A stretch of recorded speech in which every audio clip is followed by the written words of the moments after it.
So now think that all sentient beings, including ourselves, have achieved the state of Buddhahood and become Chenrezig.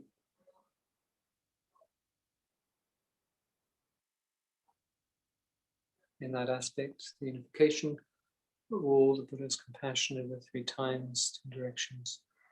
With that, we recite the verse from the Practice Liberating Suffering from Disease by the great Master Thangtong Gyalpo.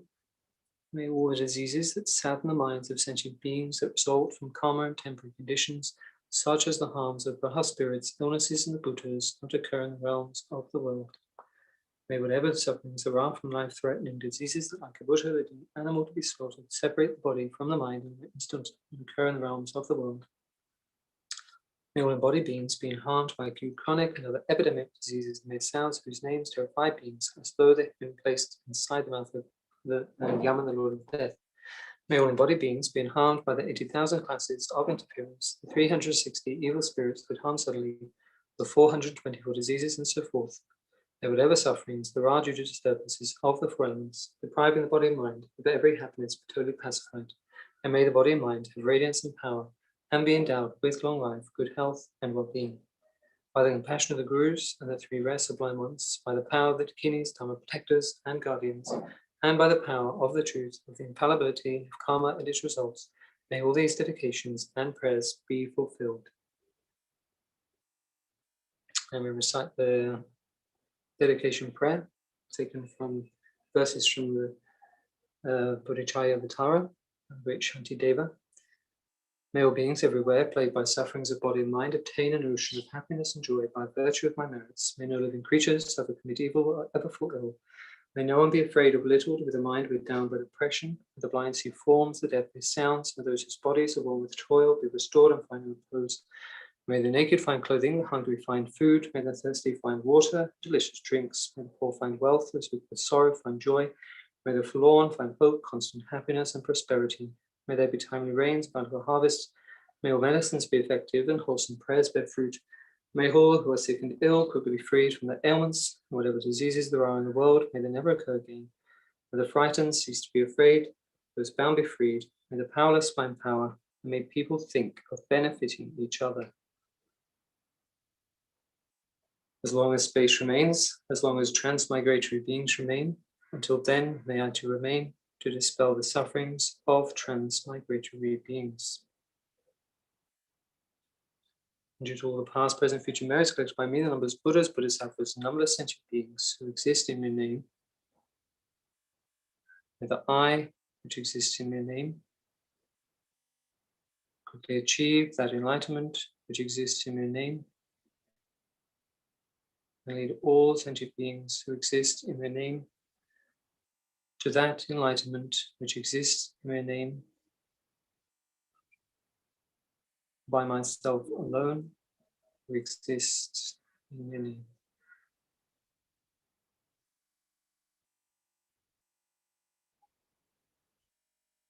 And sorry, I just want to dedicate our merits that we've created in this session to the long, healthy, and stable life of our precious gurus. In particular, may all their holy wishes be swiftly fulfilled, especially the prayers and wishes of them for this pandemic to come to an end, be pacified. And in particular, for His Holiness the 14th Dalai Lama, incomparably kind and supreme Tenzin Gyatso, the wish granting, wish fulfilling jewel, source of every single benefit and happiness in this world. May you have a long life, and may all your holy wishes be spontaneously fulfilled. Kyabje Lama Zopa Rinpoche, likewise, you who uphold the Suju's moral way, who serve as the bountiful bearer of all, sustaining, preserving, and spreading Manjuna's victorious doctrine, who masterfully accomplish magnificent prayers, honoring the three rest sublime ones, savor of myself and others, your disciples, please, please live long. So thank you very much, everyone. Rejoice in any virtue that we've managed to generate during this session and all those previous sessions and all those to come. In particular, the session with the wonderful Venerable Katsin. Mr. Tempa, Tashi how's Dele. it going? How's it going, my lord? Very well, Venerable. Are you still And diseased, you? or are you in the clear? I think I'm liberated from disease. So have you grown a tail or any other? Sorry? Have you grown a tail or any other No, COVID-19? not that I haven't noticed actually. All right. So, but I didn't. The last time I checked, I didn't think there was one there. But so I think I'm good. I think did I see you a few Saturdays ago? Yes, you have actually. I was a little because at that time I was with COVID and everything was a little bit kind of vague around that time. So, but I do have a vague memory that we met during the session that Saturday. All right. Yeah, I haven't nice. I haven't done a session for like 3-4 weeks. I was busy with translating for someone, so I give it a miss. So it's nice to hear that you're in the clear. Yeah, I'm in the clear, and so most of my my comrades who are also in quarantine at the same time. All So right. that's good. I mean, our previous Gekla, he's still in hospital, I understand, but last I heard is his condition is improving, so that's good news, because I knew that for a while it was not it was improving considerably. So that's good to hear. So do you know what's up with Gelek? Do you know? Have you heard anything? Which one? Gelek, Thangtong Gelek, the Australian. Anyway, I think it's not at Kopan, it was at the Valley, and I think that I've heard that he wasn't doing that great. Thangtong Gyalpo. I haven't heard anything about him. The name rings a bell, but I'm trying to match it with the person. I can't. Thangtong Gyalpo. Oh, yeah. No, I haven't heard anything about him. All right. So I don't. Hopefully he'll be fine. I'm sure he's getting good attention. We're lucky. The monastery's connection with the hospital has helped with things, but I think things have got quite exacerbated with the hospitals here in Nepal now. They're very stretched to capacity with people who are suffering with the virus. So let's hope that they can get the resources they need. I heard that there's lots of people fundraising for Nepal, which is wonderful. Especially I heard from Australia, there's a few students who are fundraising for Nepal to get oxygen supplies and these kind of things, or at least get the canisters. I think the main problem is getting the canisters. So yeah, hopefully it's coming. Time is precious, especially with COVID. Yeah. Well, thank you for joining. Thank you. Wonderful to see you. Same. And take care. Keep on breathing, eh? Sorry? Keep on breathing. Yeah, I think that's what I've been reminded a few times. Yeah, that's the bottom line, I reckon. Yeah, you have to breathe deeply and be grateful for being alive. Yeah. Okay. Cool. Goodbye. Have a good rest of the day. Thank you, and you. Take care. Much love to all at big love to all at Chenrezig Institute. All right, thank you. Okay, take care. You too. Bye-bye. All right, let's start. So what I wanted to do is just to take maybe 2 or 3 minutes just to start with a brief meditation, calming the body and calming the mind. So what I would invite you guys to do, and also myself, is first of all to sort out my Zen. It's good that I have a camera in front of me. I can see that. I can see how I look. So let's first of all make sure that the body feels completely okay. That the back is upright. Not holding it tightly, but also not too loose.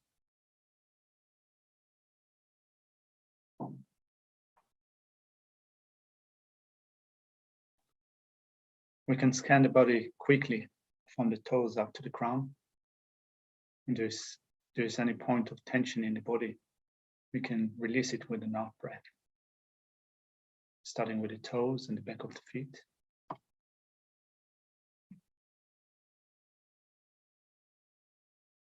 And going up to the legs.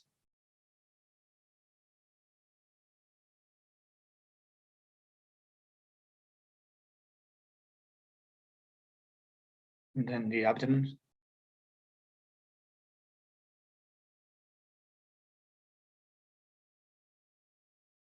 And keeping the chest open, allowing the breathing process to occur completely naturally. And allowing the shoulders to drop. Still stay level, but not holding them tightly.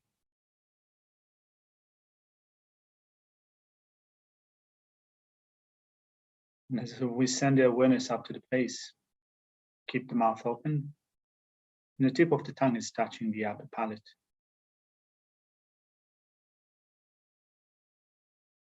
Not holding any tension in the jaws.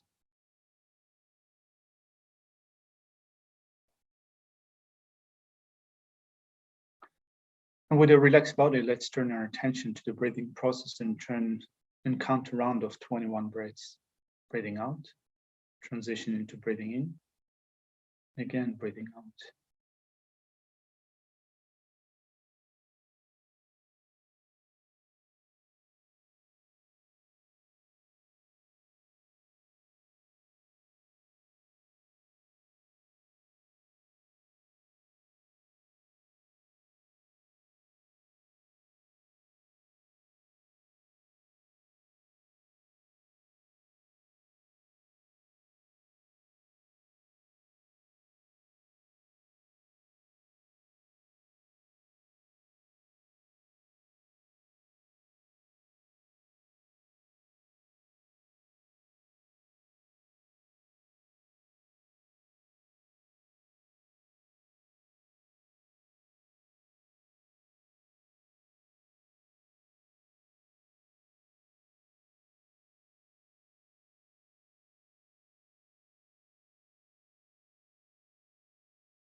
And in correcting a motivation at the beginning of the session, thinking of sitting here, being surrounded by all living beings that extend to the reaches of space.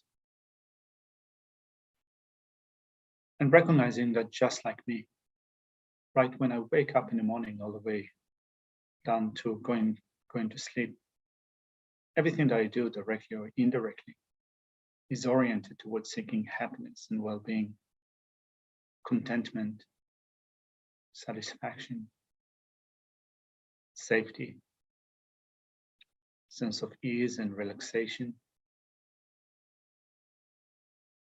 And is oriented also towards avoiding pain and sickness, danger, unhappiness, displeasure. And everyone around us is exactly the same.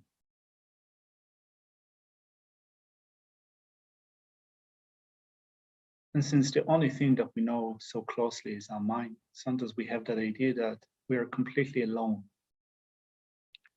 in seeking that sense of happiness and well-being.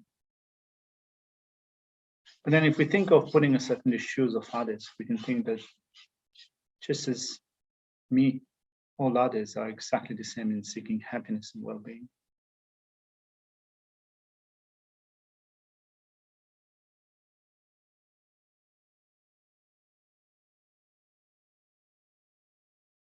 So we might be surrounded by myriad strangers, and still there is an invisible line that connects all of us with the same wish of seeking happiness and wanting to avoid suffering and pain.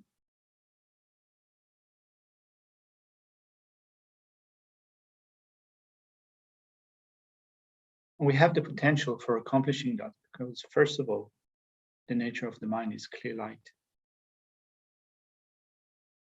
which means that there are no stains that are ingrained within the nature of the mind.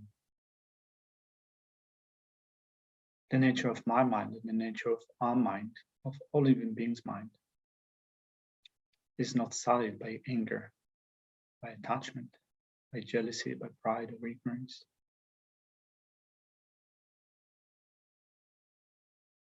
And all of us have the potential of developing direct antidotes to all of the afflictive states of mind that go rampant in our mind stream.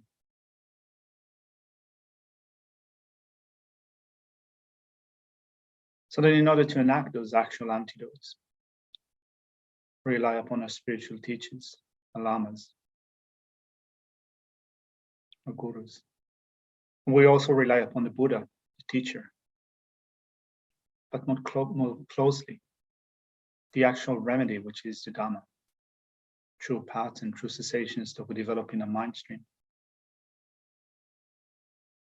Every small bit of virtue that protects us from future suffering.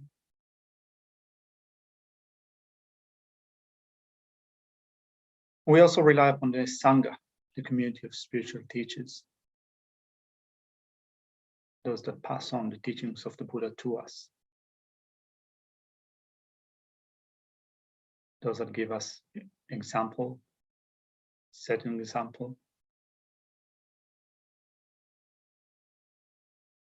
that assist us in practicing the Dhamma. So then we think that all sentient beings, my mothers, are infinite like space, go for refuge to their precious Guru Buddha. We go for refuge to the Buddha, the Dhamma, and the Sangha. We go for refuge to the assembly of Gurus, Idams, and their kinis. We go for refuge to the empty clarity of our own minds, the Dhammakaya. All sentient beings, my mothers, who are infinite like space, go for refuge to the precious Guru Buddha. We go for refuge to the Buddha, the Dhamma, and the Sangha. We go for refuge to the assembly of Gurus, Idams, and their kinis. We go for refuge to the empty clarity of our own minds, the Dhammakaya. All sentient beings, my mothers, who are infinite like space, go for refuge to the precious Guru Buddha. We go for refuge to the Buddha, the Dhamma, and the Sangha. We go for refuge to the assembly of Gurus, Idams, and their kinis. We go for refuge to the empty clarity of our own minds, the Dhammakaya. So then think that in the space in front of you, manifested is Arya Avalokiteshvara.